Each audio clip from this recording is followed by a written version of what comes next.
Patuloy ang espekulasyon ng ilang netizen tungkol sa posibleng pahinga muna ni Jong Hilario sa It's Showtime matapos lumabas ang balitang kabilang siya sa cast ng upcoming primetime series na si Gabo.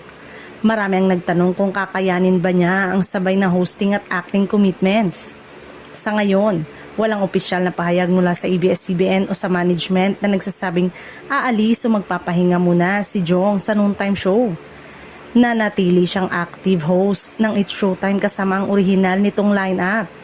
Si Jong Hilario ay isa sa mga pinakamatagal na host ng programa at matagal nang nakasanayan ng mga manonood ang kanyang presensya sa stage. Sa mga nakaraang taon, ilang beses na rin siyang nagkaroon ng break ngunit bumabalik agad sa show matapos ang ibang commitments.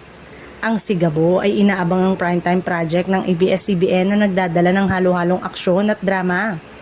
Dahil dito, natural na nagkakaroon ng usap-usapan kung paano hahatiin ng mga artistang kabilang dito ang kanilang schedule.